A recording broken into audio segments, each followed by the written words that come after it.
அகம் தழைக்க ஓர் நெறி, அதுவே சன்மார்க்கம் எனும் தயா நெறி.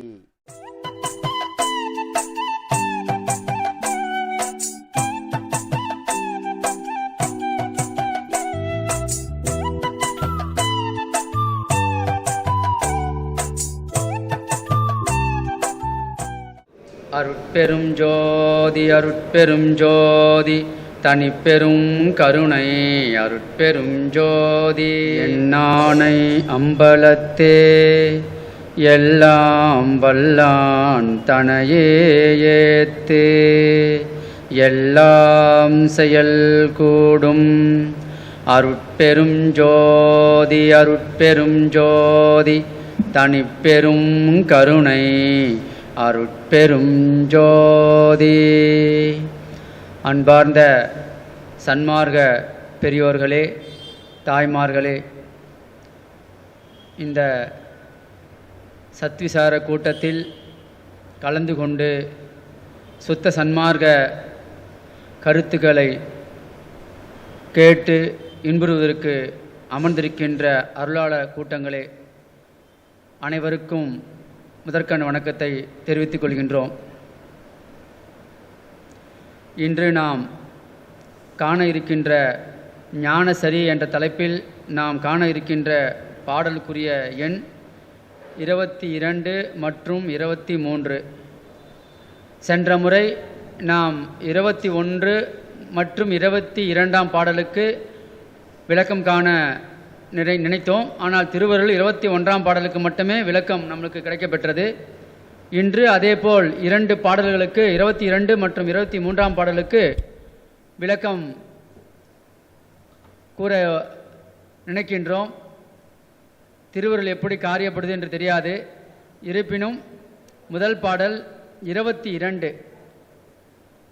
அந்த 22ஆம் பாடலில் செய்தாலும் தீமையெல்லாம் பொறுத்து அருள்வான், பொதுவில் திரு நடம் செய் பெருங்கருணை திறத்தான், அங்கவனை மெய்த்தாவ நினைத்திடுக, சமரச சன்மார்க்கம் மேவுக என்று உரைக்கின்றேன், மேதினியீர் எனைத்தான் வைதாலும் வைத்திடுமேன், எனைத்தான் வைதாலும் வைத்திடுமேன், வாழ்த்து என கொண்டிடுவேன், மனம் கோணேன், மானமெல்லாம் போன வழி விடுத்தேன், பொய்தான் ஒரு சிறிதெனினும் புகழேன், சத்தியமே புகழ்கின்றேன், நீவிரெல்லாம் புனிதமுறும் பொருட்டே. இதில் வள்ளல் பெருமானார் என்ன சொல்ல வராருன்னு படிக்கும்போதே நம்மளுக்கு நல்லாவே தெரியும். எளிமையான தமிழ் தான், எளிமையான வார்த்தைகள் தான் பெருமானார் பயன்படுத்தியிருக்காரு. ரொம்ப கடினமான வார்த்தைகள்லாம் இல்லை. படிக்கும்போதே உணர்ந்து கொள்ளலாம் ஓரளவுக்கு. ஆனால் நாம் ஆழ்ந்து சிந்திக்கும்போது நம்முடைய நிலை எந்த நிலையில் இருக்குது என்பதை தெரிந்து கொண்டால்தான் வள்ளல் பெருமானார் சொல்கிற அந்த பாடலுக்குரிய விளக்கம் நம்மளுக்கு சரியாக விளங்கும். படிக்கும்போது சாதாரணமாக தெரியும், பொருள் விளங்குற மாதிரி இருக்கும், பொருள் விளங்கும் ஓரளவுக்கு. ஆனால் உன்னிப்பாக நம்ம அந்த பாடலுக்கு பெருமானார் என்ன சொல்ல வராங்கன்னு பார்க்கும்போது தான் நம்முடைய சிறுமையெல்லாம் என்னன்னு வெளிப்படும். செய்தாலும் தீமையெல்லாம் பொறுத்து அருள்வான் அப்படின்றாரு. அப்போ தீமை செய்தால் கூட இறைவன் பொறுத்து அருள்கின்றான். அப்பேற்பட்ட இறைவன் எங்கிருக்கின்றான்? பொறுத்து கொள்ளக்கூடிய நாம் செய்கின்ற குற்றங்களை, பாவங்களை, இதையெல்லாம் பொறுத்து கொள்கின்ற இறைவன் எங்கிருக்கின்றான்? அப்போ அடுத்த லைனில் கொடுக்குறாரு, பொதுவில். பொதுவில் இருக்கின்றாராம் அவர். பொதுவில் அவர் என்ன பண்ணுறாரு? திருநடம் செய் பெருங்கருணை திறத்தான் என்றார். அதாவது நாம் செய்கின்ற குற்றங்களையும் பாவங்களையும் மன்னித்து அருள்கின்ற இறைவன் இருக்கின்றான். அவன் எங்கு இருக்கின்றான் என்றால் பொதுவில் இருக்கின்றான் என்றாரு. பொது என்றால் உயிர், ஆன்மா. எல்லா உயிரிடத்திலும் இறைவன் விளங்குவது பொது, பொதுநிலை. அதை பொதுவில் இருக்கின்றார். அந்த பொதுவில் இருக்கின்ற இறைவன் என்ன செய்கின்றார்? திருநடனம் புரிகின்றார். எப்பேற்பட்ட திருநடனம் புரிகின்றார்? பெருங்கருணை. அந்த பெருங்கருணை திருநடனம் புரிகின்றதால்தான் பொறுத்து கொள்ளக்கூடிய நிலையில் அந்த இறைவன் இருக்கின்றார். நாமும் நம்முடைய பாவங்களும் பொறுத்து பொறுத்து ரட்சிக்கப்படுகின்றன. அந்த நிலையில் தான் இருக்குது. அப்படி அந்த பெருங்கருணை திறத்தான் அப்பேற்பட்ட இறைவனை மெய்த்தாவ நினைத்திடுக. இது அடுத்தது, அடுத்த லைன் வந்து அடுத்த வாட்டி போயிடலாம். இது முதல்ல இந்த பேராவுக்கு என்ன பொருள்? உண்மையாகவே இறைவன் வந்து செய்கின்ற பாவங்களையும் குற்றங்களையும் தீமைகளையும் பொறுத்து கொள்கின்றாரா? பொறுத்து கொள்கின்றார் என்பது வள்ளலாருடைய அனுபவம். நம்ம அனுபவம் அப்படி இருக்குதான்னு பார்க்கணும். வள்ளலாருடைய அனுபவத்தில் இறைவன் ஆன்மாவுக்கு செய்கின்ற பாவங்களையும் குற்றங்களையும் பொறுத்து கொண்டிருக்கின்றார் அப்படி என்பது ஞானிகளுடைய வள்ளலாருடைய அனுபவம். நம்முடைய அனுபவத்தில் அப்படி இருக்குதா? அதுக்கு தான் சத்விசாரம் பண்ணணும்னு சொல்றார் பெருமானார். நீங்கள் சத்விசாரம் செய்தால் இறைவன் நம்முடைய பாவங்களை பொறுத்து கொள்கின்றானா இல்லது பொறுத்து கொள்ளாமல் அதற்குரிய தண்டனைகளை வழங்கி கொண்டிருக்கின்றாரா என்பது தெரியும். அப்ப ஆன்மாவுக்கள் படுகின்ற துன்பங்கள் எதனால் வருகின்றன? இறைவன் பொறுத்து கொள்வதாக இருந்தால் ஆன்மாவுக்கள் படுகின்ற துன்பங்கள் எதனால் வருகின்றன? இதுக்கு ஒரு சின்ன உதாரணம் சொல்லலாம். ஒன்றும் இல்லை, நம்ம வீட்டில் சமையல் அறை இருக்குது. சமையல் அறையில் இந்த சாமான்கள்லாம், அழுக்கு சாமான்கள்லாம் கழுவோம். சிங்க் இருக்குது, அதில் தான் எல்லா சாமானையும் போட்டு கழுவுவோம். கழுவுனாக்கா அந்த கழுவுற தண்ணி, அந்த அழுக்கு தண்ணி, அந்த மலமுடைய குற்றமுடைய தண்ணி எப்படி போவோம்? பைப்பு வழியாக போய் காவால கலக்கும். இந்த தண்ணி நம்ம சாமான்கள், அழுக்கு சாமான்களை தினந்தோறும் கழுவிக்கினே இருப்போம். அந்த பைப்பு வழியாக அது போய்கினே இருக்கும். அந்த காவால போய் கலந்துக்கினே இருக்கும். அது போய் சேர வேண்டிய இடத்துல போய் சேர்ந்துடும். இது நடந்துனே இருக்கிற அன்றாட நிகழ்வு. என்றைக்காவது ஒரு நாள் போகிற வழியில் அடைப்பு ஏற்பட்டதுனாக்கா தண்ணி போகாமல் நின்று போய் திரும்ப மேலே அந்த ஷிங்கு மூலமாகவே தண்ணி வெளிப்படும். வெளிப்பட்டு அந்த அறை ஃபுல்லாக நாற்றம் அடிக்கும். நம்மளால் தாங்க முடியாது இல்லையா? இது போல் நாம் செய்கின்ற குற்றங்களையும் பாவங்களையும் இறைவன் வந்து தடைப்படாமல் அடைப்படாமல் அவர் மன்னித்து அருளிக்கொண்டே இருக்கிறதுனால் நம்முடைய வாழ்க்கை சென்று கொண்டே இருக்கின்றது. எப்படி அந்த தண்ணி போகும்போது, அந்த அழுக்கு தண்ணி போகும்போது அந்த நாற்றம் வெளிப்படுதோ அதுபோல் நம்ம துன்பங்கள் நம்முடைய வாழ்வில் நம்ம அனுபவிச்சுக்கிட்டே இருக்கிறோம், செய்கிற பாவங்களுக்கு துன்பங்களுக்கு. ஆனால் அடைப்பட்டு போச்சுனாக்கா அந்த அழுக்கு தண்ணி அடைப்பட்ட உடனே அதனுடைய வீரியம் என்ன பண்ணுது? நம்முடைய அறைக்குள்ளே வந்து சுத்தமாக நம்ம அங்கே புழங்காத மாதிரி நம்மளை ஒரு நிலைக்கு ஆளாக்குது இல்லையா? அதுபோல தான் இறைவனுடைய துன்பம், நம்முடைய இறைவனுடைய கருணை நம்மளுக்கு தடைப்படும் போது நம்முடைய துன்பம் பெருகி அதை மரணமாக ஜனிக்குது. இப்படி தான் இந்த நிலையில் நம்ம புரிஞ்சு கொள்ளணும். நம்ம செய்கிற பாவங்களெல்லாம் இறைவன் நம்மளுக்கு தண்டனையே தராமல் அவர் பாட்டி பேசாமல் இருக்கிற நம்ம செஞ்சுனே இருக்கலாம், அப்படி அர்த்தம் கிடையாது.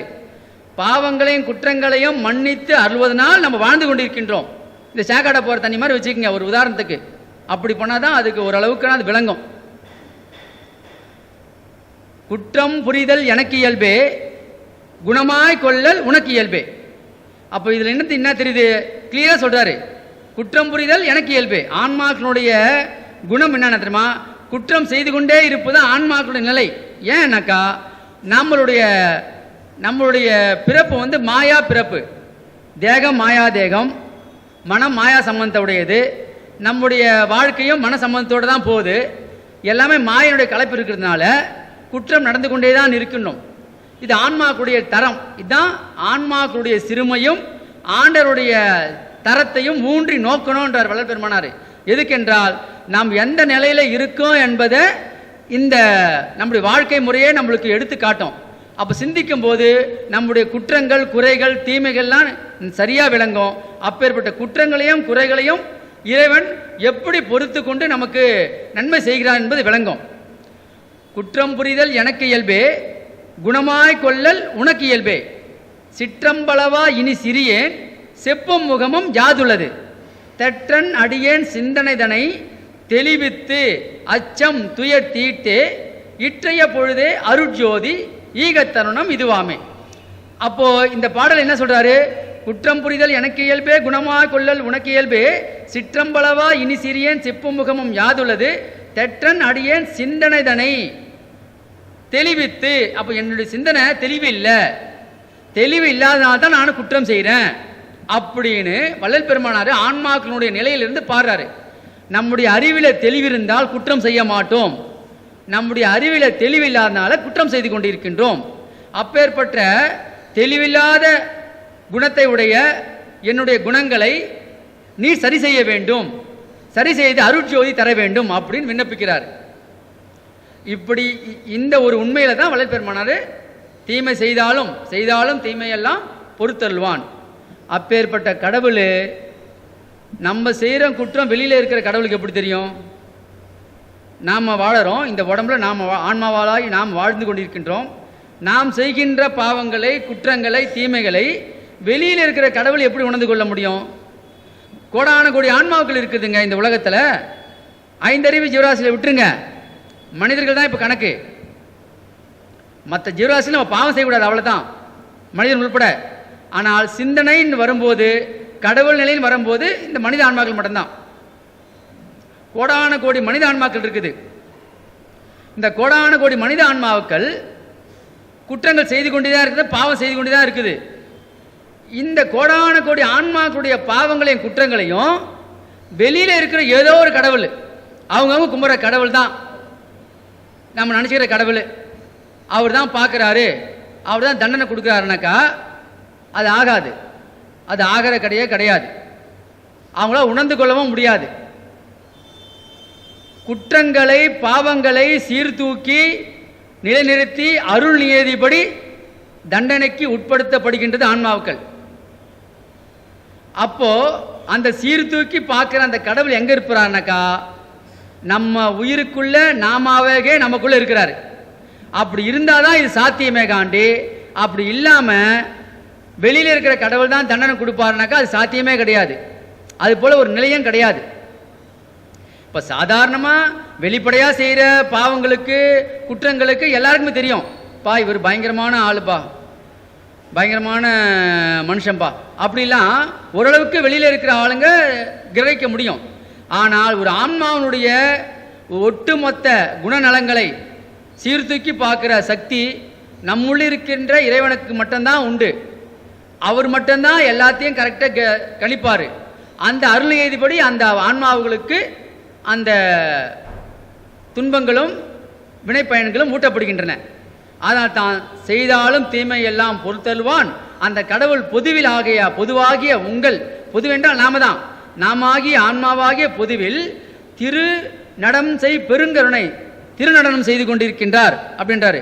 என்ன திருநடனம் என்றால், நாம் செய்கின்ற குற்றங்களுக்கும் பாவங்களுக்கும் ஏற்ற அந்த வினை பயன்களை ஊட்டி கொண்டிருக்கின்றார், உண்பிக்கின்றார். அது சிறுக சிறுக உண்பிக்கின்றார். மொத்தமாக உண்பிச்சா நம்ம தாங்க மாட்டோம்னு அந்தந்த ஆன்மாவுக்களின் பக்குவத்துக்கு ஏற்றாற் போல, அறிவுக்கு ஏற்றாற் போல, அவருடைய சூழ்நிலைக்கு ஏற்றாற் போல அவங்களுக்கு அந்த பாவங்கள் வினைப்பயன்கள் ஊட்டப்படுகின்றன. அப்பேற்பட்ட பெருங்கருணை திறத்தான் அங்கவனை மெய்த்தாவ நினைத்திடுக.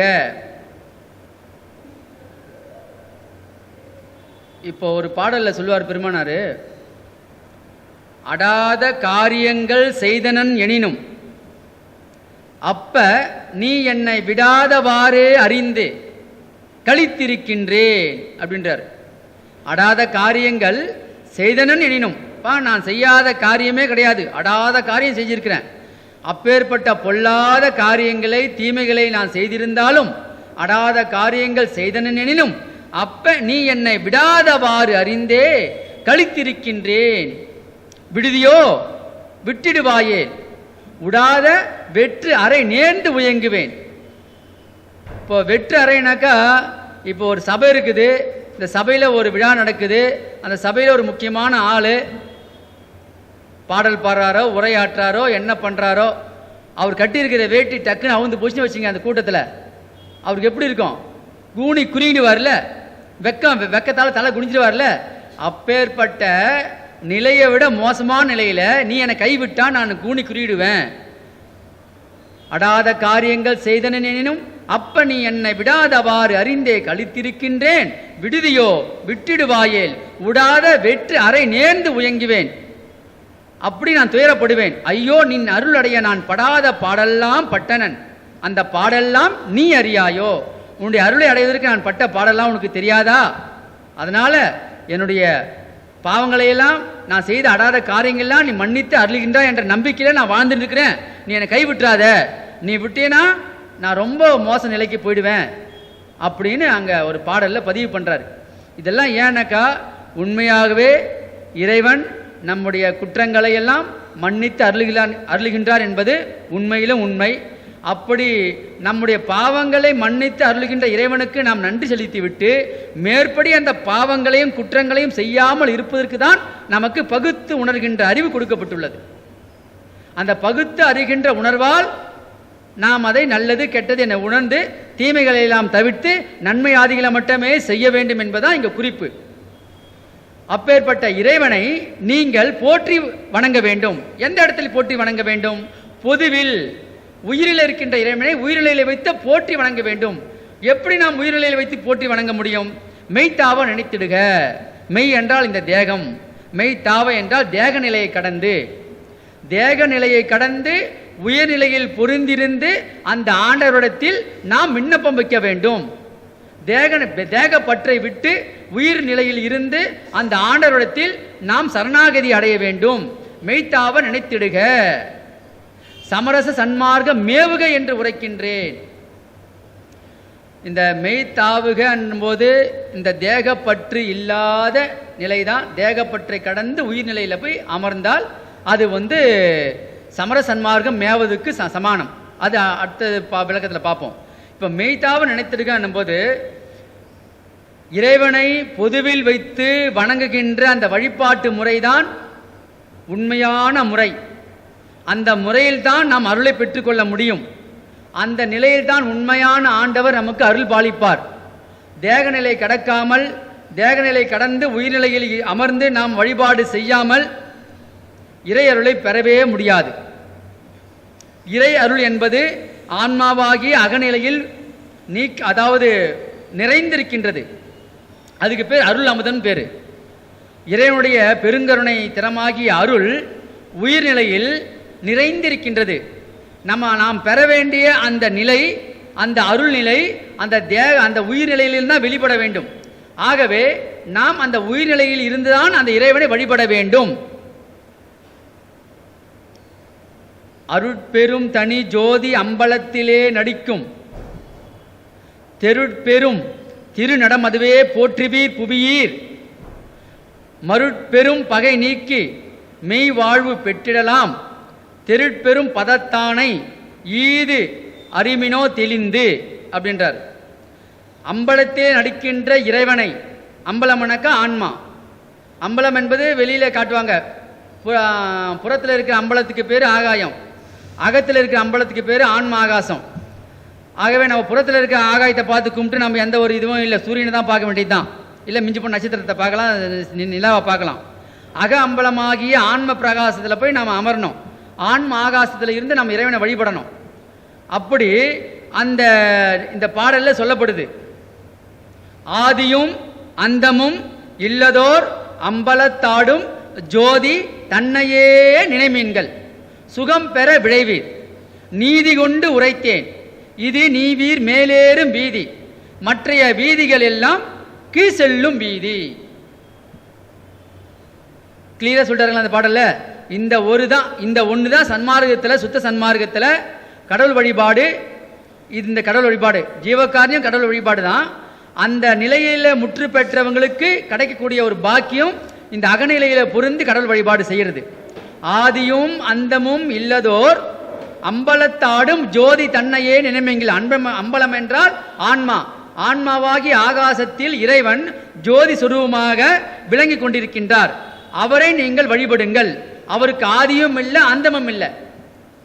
புறத்தில் காட்டுற கடவுளுக்கெல்லாம் ஆதியும் அந்தமும் காட்டிடலாம். ஆதியும் அந்தமும் புறத்தில் விளங்குற ஆண்டவர் காட்டிடலாம், மேலே சிரசை காட்டிடலாம், கீழே திருவடியை காட்டிடலாம். ஆனால் அகத்தில் விளங்குற ஆண்டவருக்கு ஆதியும் அந்தமும் கிடையாது, தொடக்கமும் கிடையாது, முடிவும் கிடையாது. அப்படி ஆதியும் அந்த துவக்கமும் தொடக்கமும் இல்லை முடிவும் இல்லைன்னா சுயம் ஜோதின்னு அர்த்தம். ஆதியும் அந்தமும் இல்லதோர் அம்பலத்தாடும் ஜோதி தன்னையே நினைமீன்கள், அதை மட்டும்தான் நினைக்கணும்ன்றாரு. இங்கதான் மெய்த்தாவை நினைத்திடுக. இந்த தேக நிலையை கடந்து பொதுவில் இருக்கின்ற இறைவனை வணங்குங்கள் அர்த்தம். சுகம் பெற விளைவீர். நீங்க அங்கதான் சுகத்தை பெற முடியும். நீங்கள் பெற வேண்டிய அருட்பெரும் ஜோதி சுகம் அந்த சுகம்தான். சுகம் பெற விளைவீர். நீதி கொண்டு உரைத்தேன். இது சத்திய வார்த்தைன்றாரு. நீதி கொண்டு உரைத்தேன், இறைவனுடைய ஆணைப்படி உரைத்தேன். நீதி என்றால் தர்மம், சத்தியம், எது உண்மையோ அது சொல்றதா நீதி. நீதி கொண்டு உரைத்தேன், உண்மையினால் உரைத்தேன், சத்தியத்தினால் உரைத்தேன், ஆண்டவனுடைய ஆணைப்படி உரைத்தேன் அர்த்தம். நீதி கொண்டு உரைத்தேன். இது நீவீர் மேலேறும் வீதி. இந்த வழியில் போனால் நீங்கள் மேலே ஏறலாம். இதை தவிர்த்து மற்ற வீதிகள் எல்லாம் கீழ் செல்லும் வீதி, நீ மேல்நிலை அடையவே முடியாதுன்னு தெளிவாக சொல்றாரு. அதனால தான் வள்ளல் பெருமானாரு மெய்த்தாவ நினைத்திடுக, சமரச சன்மார்க்க மேவுக என்று உரைக்கின்றேன் மேதினியீர். அப்போ எது சமரசம்? புறத்தில் பார்த்தீங்கன்னா எல்லா சமய மதங்களையும் கடந்து ஒரு பொதுவான இறைவனை உலகத்துக்கு இறைவன் வள்ளல் பெருமானார் காட்டுவதனால் வள்ளல் பெருமானார் எல்லா சமய மதங்களை கடந்து ஒரு சமரசமான மார்க்கத்தை வழங்குகின்றார் என்று ஒரு பொருள். இங்க வள்ளல் பெருமானார் என்ன சொல்றாரு? மெய்த்தாவ நினைத்திடுகன்னு சொல்லிட்டு தேக நிலையை கடந்து உயிர்நிலைக்கு போங்கன்னு சொல்லிட்டு சமரச சன்மார்க்கம் மேவுக என்று உரைக்கின்றேன் என்றாரு. அப்ப சமரசம் என்றால் என்ன?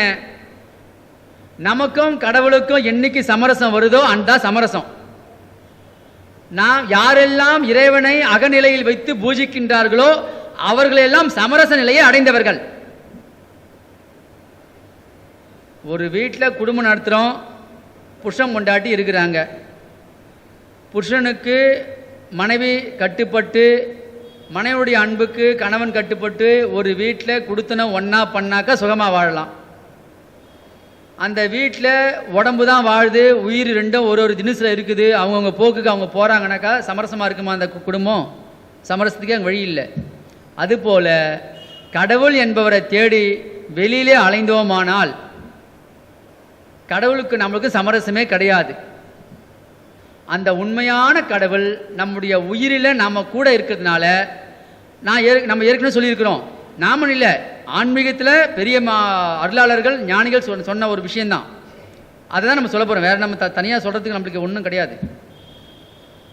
ஆன்மாக்கள் எல்லாம் பெண் அம்சம், ஆன்மாக்கள் எல்லாம் பெண் அம்சம், ஆண்டவன் மட்டுமே ஆண் அம்சம். அப்போ ஆன்மா என்ற அந்த வீடு சன்னதி இருக்குது பார்த்தீங்களா? சன்னதி, சன்னதி என்பது இறைவன் வாழ்கின்ற வீடு. அந்த வீட்டில் ஜீவ ஆன்மாவாகிய பெண்ணாகிய நாமும், அதாவது மனைவியாகிய நாமும், கணவனாகிய ஆண்டவனும் சமரசோடு ஒத்துமையா இருக்கணும். அந்த ஒத்துமை எங்க கிடைக்கும்? ஒரு ஜீவான்மா தன்னுடைய சன்னதியாகிய ஆன்மாவில் போய் உட்கார்ந்து இறைவனை கணவனை பூஜிக்கணும். கணவனாகிய இறைவனை ஆன்மாவுக்கள் உயிர்நிலையில போய் பூஜிக்கணும்.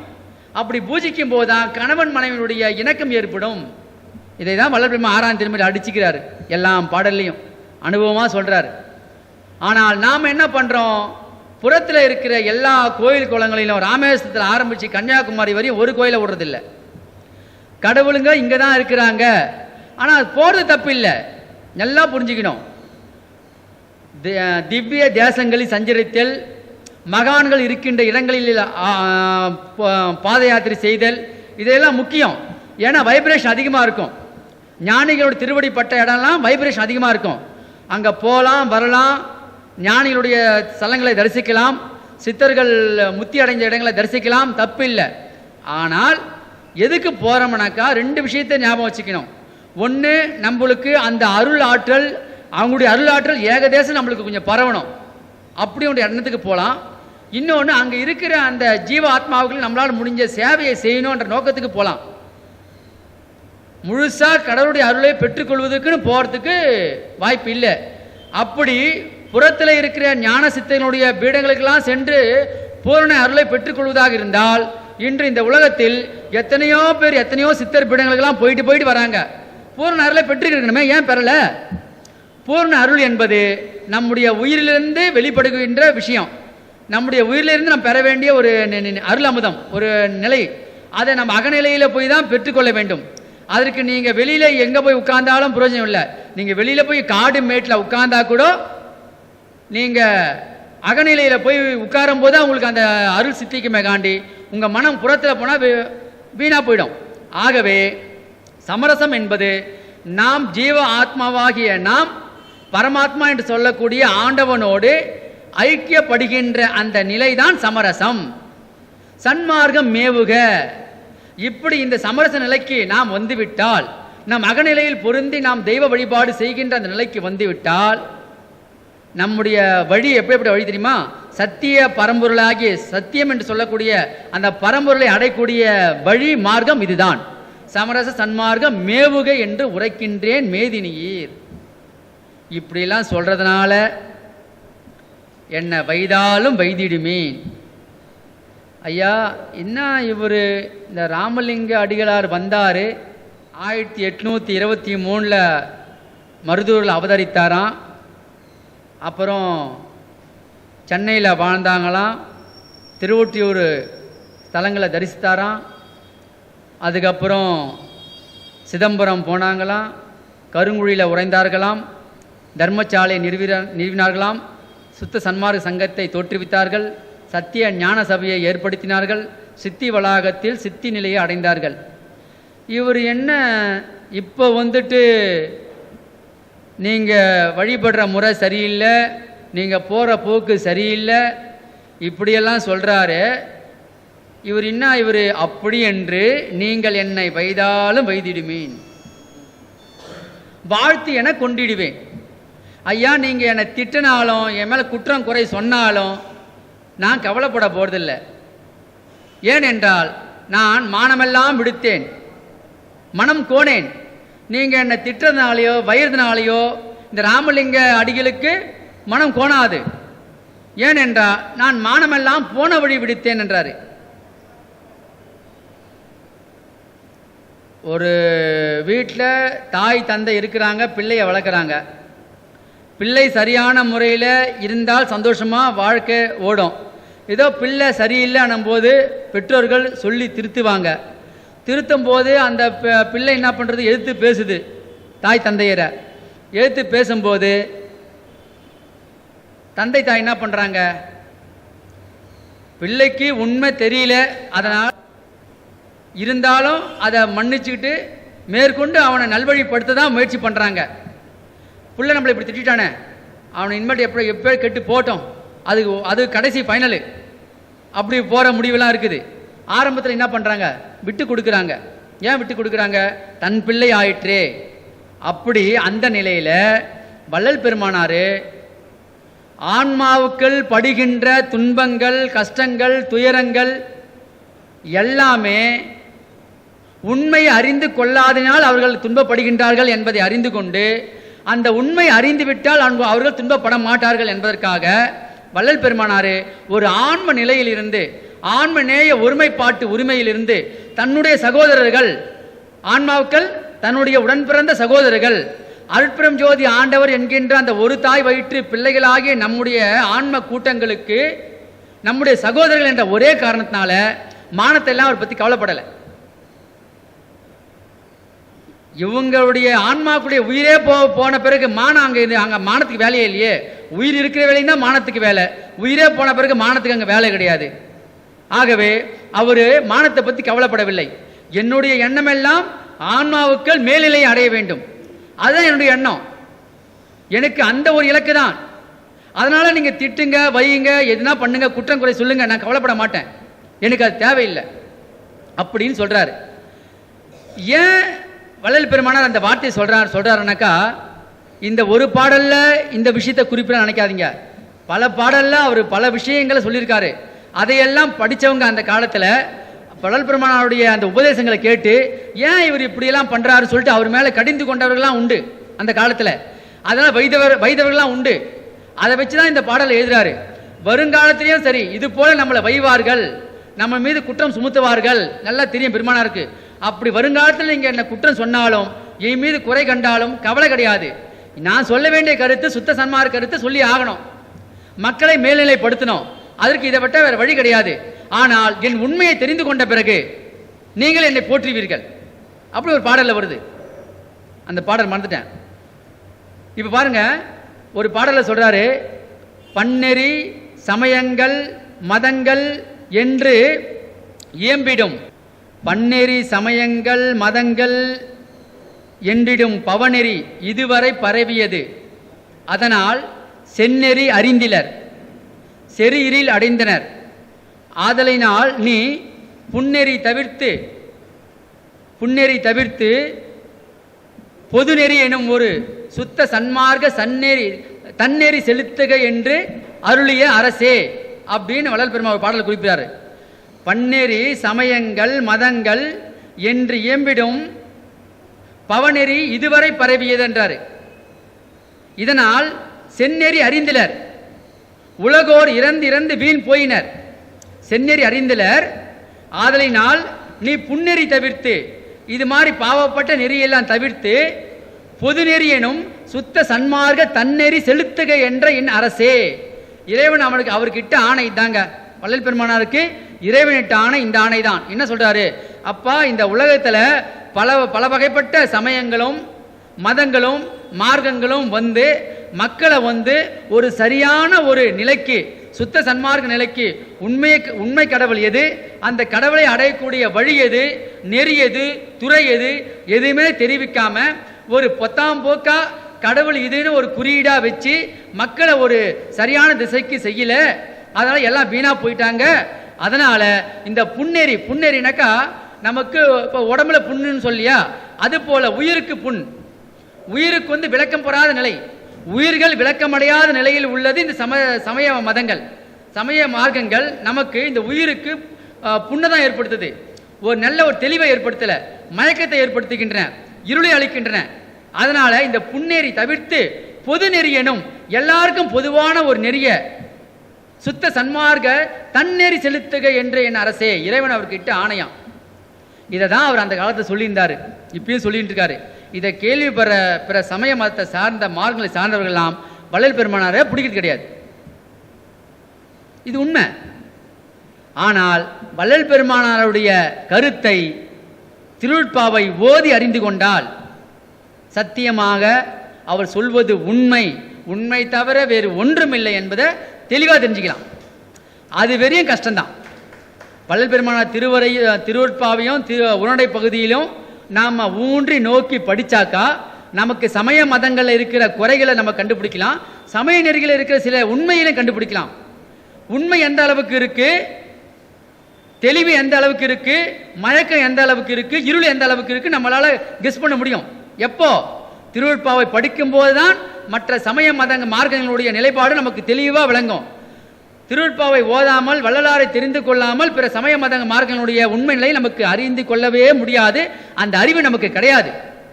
அந்த அறிவை ஊட்டுகின்ற வள்ளலார். இதை இவரை படிக்காமையே அதுல இருந்துக்கினே இவரை புறந்தள்ளிடுது. அதனால நீங்கள் என்னை வைதாலும் வைத்திடுவேன், வாழ்த்து என கொண்டிடுவேன், மனம் கோனேன், மானமெல்லாம் போன மொழி விடுத்தேன். இன்னொரு பாடல சொல்வாரு, நாம் என்ன நினச்சிக்கிறோம், நாம் வாழற வாழ்க்கை தான் பெரிய வாழ்க்கை, சுகமான வாழ்க்கை. இந்த வாழ்க்கைக்கு மேலே இல்லை. நம்ம தியானம் பண்ணுறோம், தவம் பண்ணுறோம், ஜீவகாரணியம் பண்ணுறோம், போகாத கோவில் இல்லை, இறங்காத மலைகள் இல்லை, ஏறாத மலைகளை ஏறி இறங்காத மலைகள் கிடையாது. எல்லாத்தையும் பார்த்துட்டோம். நம்மளுக்கு அருள் கிடையாது. உத்ராட்ச மாலையை போட்டுக்க வேண்டியது, திருநீர் பட்டியை அடிக்க வேண்டியது, எல்லா மலைகளுக்கும் போய் ஏற வேண்டியது. ஆனால் சத்தியத்தை உணர்ந்தீங்களா? வள்ளலார் தான் கேட்குறாரு. இதை வெறும் குறிப்பிட்ட சமய மதங்கள் மட்டும் இல்லை, பொதுவாகவே வள்ளலாறு எல்லா சமய மதங்களையும் ஒரு உண்மையான கடவுளை காட்டாத நெறிகளாக தான் இந்த அந்த காலத்தில் உருவாக்கப்பட்ட எல்லா சமய மதங்கள் உண்டு என்பதை தெளிவுபடுத்தியிருக்கிறார். அந்த தெளிவான அந்த விளக்கத்தை தெரிந்து கொள்வதற்கு திருவுட்பாவை ஓதனாதான் தெரியுமே காண்டி அதை ஓதாமல் தெரிந்து கொள்ள முடியாது. வையகத்தீர் வானகத்தீர் மற்றகத்தீர் உமது வாழ்க்கையெல்லாம் வாழ்க்கை என நினைத்து மயக்கம் அடையாதீர். வையகத்தீர் வானகத்தீர் மற்றகத்தீர் உமது வாழ்க்கையெல்லாம் வாழ்க்கை என நினைத்து மயங்காதீர். மையகத்தே உருமரண வாதனையை தவிர்த்த வாழ்க்கையதே வாழ்க்கை என நினைத்து மதித்து மெய்யகத்தே விரும்பி இங்கே வந்திடுமே. எனது மெய்ப்பொருளாம் தனித்தந்தை இத்தருணம் தனிலே செய்யகத்தே வளர்ஞான சித்திபுரம் தனிலே சித்தாடல் புரிகின்றார் திண்ணம் இது தானே. விளக்கமாக சொல்றாரு. ஐயா, வையகத்தீர் இந்த உலகத்தில் வாழற மக்களே, வானகத்தீர் தேவலோகத்தில் இருக்க தேவர்களே, மற்றகத்தீர் இது இல்லாமல் சூட்சம தேகத்தில் வாழ்ந்து கொண்டிருக்கின்ற எத்தனையோ ஆன்மாவுக்கள், வையகத்தீர் வானகத்தீர் மற்றகத்தீர் உமது வாழ்க்கையெல்லாம் வாழ்க்கை என மதித்து மயங்காதீர். நீங்க வாழற வாழ்க்கையெல்லாம் தான் உண்மையான வாழ்க்கை, உயர்ந்த வாழ்க்கை நினைச்சு மயங்கி போயிடாதீங்க. மையகத்தே உருமரண வாதனையை தவிர்த்த வாழ்க்கையதே வாழ்க்கை. இந்த பூமியில நீங்க வாழற இந்த வாழ்க்கையில நீங்க பெற்றுக்கொண்ட இந்த தேகத்தை அழியா தேகமாக மாற்றிக்கொண்டு வாழ்கின்ற வாழ்க்கை இருக்குது பத்தியா, அந்த மரணத்தை தவிர்த்து கொண்ட வாழ்க்கை தான் உண்மையான வாழ்க்கை. அப்பேற்பட்ட வாழ்க்கையை வாழ்வதற்கு மெய்யகத்தே விரும்பி இங்கே வந்திடுமே. மெய்யகத்தே, மெய்யகம் என்றது ஆன்மால், ஆன்மால போய் நீங்க வழிபடணும். மெய்யகத்தை விரும்பி இங்கே வந்திடுமேன். மெய்ப்பொருளாம் தனித்தந்த இத்தருணம் தனிலே என்னுடைய இறைவன் எல்லாம் வல்ல அற்புத ஆண்டவர் இங்கே உங்களுக்கு தேவையான எல்லா நலன்களையும் தருவதற்கு தயாரா இருக்கிறார் அப்படின்னு கூப்பிடுறார். அதனால தான் இதெல்லாம் சொல்லும் போது இந்த உலக மக்கள் கேட்டு பயனடைவதற்கோ அதை கேட்டு கிரகித்துக் கொள்வதற்கோ தயாராக இல்லை. அதனால தான் அவர் மிகவும் வருத்தப்பட்டு கடைவிரித்தேன் கொள்வார் இல்லை கட்டிவிட்டேன் அப்படின்னு ஒரு வார்த்தை. இந்த வார்த்தை ரொம்ப நாளாக ஒரு பிரச்சனையில் இருக்குது. இந்த வார்த்தை ரொம்ப நாளாக ஒரு பிரச்சனையில் இருக்குது. இது மாதிரி வள்ளலார் சொல்லியிருக்க மாட்டார்னு ஒரு சாரர், சொல்லியிருப்பார்னு ஒரு சாரர். கடைவிரித்தேன் கொள்வார் இல்லை கட்டிவிட்டேன். இந்த ஸ்லாங்கு பார்த்தீங்கன்னாக்கா பெருமானுடைய ஸ்லாங்கு தான் இது. இவ்வளோ அழகா மூணே வரியில ஒரே கடைவிரித்தேன் கிளீனாக புரியுது, கொள்வார் இல்லை கட்டிவிட்டேன். இதில் எவ்வளவு அர்த்தம் இருக்குது பாருங்க. இதெல்லாம் ஒரு சாதாரண மனுஷனால சொல்ல முடியாது. ஆனால் இதை வள்ளலார் சொல்லிட்டாரு, சொன்னதுனால கட்டிட்டாரா அப்படின்னு பார்த்தாக்கா இங்கே தான் அதை ஒரு உண்மையை புரிஞ்சுக்கணும். இப்போ கடைவிரித்தேன்னா என்ன அர்த்தம்னாக்கா, நான் இதுவரையும் உங்களுக்கு சொல்லி கொண்டு வந்தேன், அந்த சொன்னதை நீங்க புரிஞ்சுக்கல, அதனால சொல்றதை நிப்பாட்டிக்கினேன், கட்டிவிட்டேன். கடைவிரித்தேன் கொள்வார் இல்லை, நான் சொன்னதை புரிஞ்சுக்கல, அதனால மேற்கொண்டு நான் சொல்றதுக்கு விரும்பல, சொல்றதை நிப்பாட்டிக்கிறேன். இது அந்த காலத்தில் அவர் சொன்னது. அந்த காலத்தில் அந்த சொன்ன வார்த்தை இது எந்த காலத்துக்கும் பொருந்தாது, அந்த காலத்துக்கு மட்டும்தான் பொருந்தோம். ஏனென்றால் அந்த காலத்தில் அவங்க சுற்றி இருந்தவங்கெல்லாம் சமய மதங்களில் ஆழ்ந்த பற்று உடையவர்கள். அறிவு விளக்கம் சிறிதும் கிடையாது. அறிவு விளக்கம் கொஞ்சம் தான். அந்த அறிவு விளக்கம் எதுல இருந்ததுன்னா சமய மதங்களில் தான் அறிவு விளக்கம் இருந்தது. நல்லா புரிஞ்சுக்கணும். அறிவு விளக்கம் இல்லைன்னா அறிவு விளக்கம் இல்லாதவங்க அந்த காலத்துலன்னு நல்லா சரியா புரிஞ்சுக்கணும். அறிவு விளக்கம் இருந்தது. அந்த அறிவு விளக்கம் எதுல இருந்ததுனாக்கா கலைகளில் இருந்தது, பேசுவதில் இருந்தது, இலக்கணத்தில் இருந்தது, இலக்கியத்தில் இருந்தது, வழிபாட்டில் இருந்தது. அந்த ஒரு திறமையெல்லாம் அதுல இருந்தது. ஆனால் உண்மையை அறிந்து கொள்ளும் அந்த திறம் குறைவு. உண்மையை அறிந்து கொள்ளும் திறம் குறைவுங்கய்யா. உண்மை கடவுளை அறிந்து கொள்கின்ற திறம் குறைவு. ஏன் குறைவு என்றால் சமய மதங்களின் மீது இருந்த பற்றினால் அந்த திறம் குறைஞ்சு போயிருந்தது. அதனால தான் கூட வள்ளலார் போதிச்சதெல்லாம் அந்த காலத்திலேருந்தே அவர் போதிச்சிருக்காரு. எப்போ வள்ளல் பெருமானார் மகா மந்திரத்தை உபதேசத்துக்கு முன்னாடியும் அருட்பெரும் ஜோதி ஆண்டவர் என்ற திருநாமத்தை இறைவனுக்கு சூட்டுறதுக்கு முன்னாடியும் நம சிவாயம் சிவாயம் சிவபெருமான் சொல்ற அந்த காலத்திலேயே வள்ளல் பெருமானார் சொன்ன ஒரே விஷயம் இதுதான். ஜீவனிடத்தில் தயவும் பிரபஞ்ச போகத்திடத்தில் அலட்சியமும் தெய்வனிடத்தில் சிவபெருமானத்தில் அன்பும், இதுதான் நமக்கு முக்கியம் என்றார். எல்லா கட்டுரையிலையும் நீங்க படிச்சீங்கன்னா தெரியும். என்ன சொல்றாரு? ஜீவர்களிடத்தில் தயவும் இந்த பிரபஞ்ச போகத்திடத்தில் அலட்சியமும் சிவபெருமானிடத்தில் அன்பும் தான் நமக்கு தேவை என்றாரு. இத பெருமானாரு ஆதியிலேருந்தே சொல்லிட்டு இருக்காரு.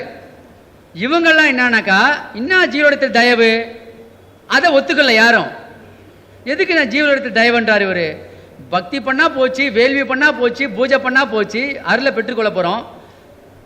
சிவராத்திரி அன்னைக்கு காலில இருந்து நைட் வரையும் மூச்சுருந்தா சிவபெருமான் அருளை கொடுக்க போறாரு. நீ காலங்காலமா 50 வருஷமா மூச்சுட்டு இருக்கிறீங்க, என்ன வாங்கின? தூக்கம் கெட்டது தான் மிச்சம். வைகுண்டத்துக்கு வாசல் திறக்கிறாங்க, ஐயா உன் உள்ள இருக்கிற வைகுண்ட வாசல் திறக்கணையா, நீ வெளியில இருக்கிற வாசல் திறந்து உள்ள போய் வெளில வந்து என்ன பிரயோஜனம்? உன் உள்ள இருக்கிற வைகுண்ட வாசல் திறக்கணும். அதுக்கு தான் சிம்பாலிக்கா வெளியில காட்டினாங்க. இப்போ வள்ளலார் ஞான சபையில் ஜோதி ஏற்றுறாருனாக்கா அந்த ஜோதியை பார்த்தாக்கா நம்மளுக்கு எல்லாம் விளங்கிடுமா? அப்படி எல்லாரும் அந்த ஜோதியை பார்த்து நேற்றுக்கு எல்லாரும் ஞான தேகம் பெற்றிருக்கணுமே. அது புறத்தில் வள்ளல் பெருமானார் ஆண்டவர் நம்முடைய ஆன்மாவில் இப்படி தான் இருக்கிறான்னு காட்டுற ஒரு வழிபாட்டு முறை. ஆனால் அதே சமயத்தில் அந்த ஜோதி வழிபாடை பார்த்து பார்த்து வணங்கி வணங்கி வந்தால் நம்முடைய அறிவு விளக்கம் பெறும். இது உண்மை. அப்படி அறிவு விளக்கம் பெற்று இந்த அகநிலையில் இருக்கிற அருட்பெருஞ்சோதி ஆண்டவரை பார்க்கறதுக்கு அது வழிவகுக்கும்.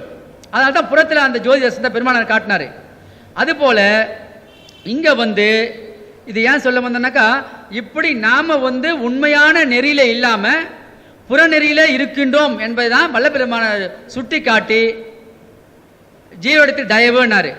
ஆனால் அந்த ஜீரோடத்தில் தயவு என்பதுக்கு யாருக்குமே உடன்பாடு கிடையாது. ஏன் தெரியுங்களா? இதுதான் இதனால தான் வள்ளலாருடைய சன்மார்க்கம் அந்த காலத்தில் எதுக்கு தடைப்பட்டு போயிச்சுனாக்கா, அந்த காலத்தில் ஏன் அவங்களால் ஏற்றுக்கொள்ளப்படவில்லை? அன்று இருந்த காலகட்டத்தில் சமய மதவாதிகளால் எதுக்கு வள்ளல் பெருமானுடைய சன்மார்க்கம் எடுபடவில்லை, ஏன் அவர்கள் ஏற்றுக்கொள்ளவில்லை? இப்போ எடுபடுது, இப்போ ஏற்றுக்கொள்கின்றார்கள், அப்போ ஏற்றுக்கொள்ளவில்லை. ஏன் தெரியுங்களா? வள்ளலார் தயவு என்ற வார்த்தையை வச்சாரு. தயவுக்கு எது தடையா இருக்குது? தயவுக்கு தடை எது? புலை கொலை தயவுக்கு தடை, சமய மதம் தயவுக்கு தடை, காம குரோதம் தயவுக்கு தடை. காம குரோதத்தை விடுறதுக்கு யாரும் கிடையாது. பெரிய பெரிய மாலாதிபதிகளும் காம குரோதத்தில் வாழ்ந்தவங்க. பெரிய பெரிய மாலாதிபதிகளும் அறிஞர்களும் அருளாளர்களும் சமய மதங்களில் பற்று உடையவர்கள். உலகத்தில் இருக்க எல்லாருமே எல்லாத்தையும் தின்றவங்க. புலை இல்லாமல் வாழவே முடியாது, மாமிசம் சாப்பிடாம வாழவே முடியாது. புலை பிற உயிரை கொண்டு தான் அந்த புலையாகும். புலை கொலை தவிர்த்துக்க முடியாது. இந்த மூணு இல்லாததுனால தயவு விருத்தி ஆகலைங்க. தயவுனான என்னன்னு அவங்களுக்கு விளங்கிக்கல. அதனால வள்ளலார் சொன்ன சன்மார்க்கம் அவங்களுக்கு விளங்கல. அதனால கடை விரித்தேன், தயவு எனும் கடையை விரித்தேன், அந்த தயவை உங்களால் கிரகித்துக் கொள்ள முடியவில்லை, கட்டிவிட்டேன். கொள்வார் இல்லை, தயவை உங்களால் புரிஞ்சிக்க முடியல. தயவின் மூலமாக தான் ஆண்டவனை அடைய முடியும் என்று நான் சொல்லுகின்ற அந்த சுத்த சன்மார்க்க நெறி உங்களுக்கு விளங்கல, கட்டிவிட்டேன். அச்சில் வார்ப்போம் ஆகாவிடில் மிடாவில் பார்ப்போம் இல்லையா? அதான் இப்ப நடக்குது. அதனால வள்ளல் பெருமானார் அந்த காலத்தில் கட்டிவிட்டது காரணம், இப்போது சன்மார்க்க கொடி கட்டி கொண்டது. இனி அறிவு இனி அறிவு எல்லோருக்கும் விளங்கும். பார்த்தீங்களா? அந்த அறிவு விளங்குறதுனால தான் இப்போ தயவை நம்ம ஏற்றுக்கொண்டோம். ஜாதிக்கெல்லாம் இப்போ தடை ஏற்பட்டது இல்லையா? புறத்தளவில் அப்போ இருந்த ஜாதியினுடைய வீழ்ச்சிக்கும் இப்போ இருக்கிற ஜாதியுடைய வீழ்ச்சிக்கும் வித்தியாசம் இருக்குது. அப்போ சமய மதம் மேலே இந்த பற்றுக்கும் இப்போ சமய மதம் மேலே பற்றுக்கெல்லாம் குறைஞ்சி போயிடுச்சு. இப்போ வள்ளலாருடைய சன்மார்க்கம் ஊன்று நோக்கப்படுகின்றது, ஊன்று ஏற்றுக்கொள்ளப்படுகின்றது. எதுக்கு? சமய மதங்களும் ஜாதிகளும் ஒழிய ஒழிய வள்ளலாருடைய சன்மார்க்க நெறி, தயா நெறி விளங்குகின்றது. மக்களுக்கு அறிவில் விளங்கும். இருள் இருக்கிற வரையும் அருளுக்கு அங்கே இடம் இல்லை. அருள் காரியப்படும் போது தான் இருளே விலகும் இல்லைங்களா? அப்ப வள்ளலார் சொன்ன அந்த கடை விரித்தேன் என்ற தயவு என்ற கோட்பாட்டை, சுத்த சன்மார்க்க தயவு என்ற கோட்பாட்டை விரித்தேன். அதை அந்த தயவினுடைய தன்மையை கொள்வார் இல்லை, உணர்ந்து கொள்வார் இல்லை. ஏன் என்றால் சமய மத ஜாதிகளிலே பற்றி இருந்ததனால் அதை கொள்வார் இல்லை, கட்டிவிட்டேன். இதை சொல்றதை நிப்பாட்டிக்கினேன். ஆனால் கொடி கட்டி கொண்டது. இது அடுத்த பாயிண்ட். இது நான் அதை ஜாயின் பண்றேன். இங்க கொடி கட்டி கொண்டது, இனி எல்லோருக்கும் அறிவு விளங்கும்னாரு. இப்ப அறிவு விளங்குது. அறிவு விளங்குறதுனால சன்மார்க்கம் விளங்கி கொண்டிருக்கின்றது. சமய மதங்கள் மேல இந்த பற்றுக்கெல்லாம் நமக்கு உண்மை தெரியுது. அது ஏன் தெரியுதுன்னா, திருப்பாவை படிக்கும் போது தான் சமய மதங்களுடைய உண்மை நிலை நமக்கு புரியும். ஆகவே இப்படியெல்லாம் இருக்குதப்பா.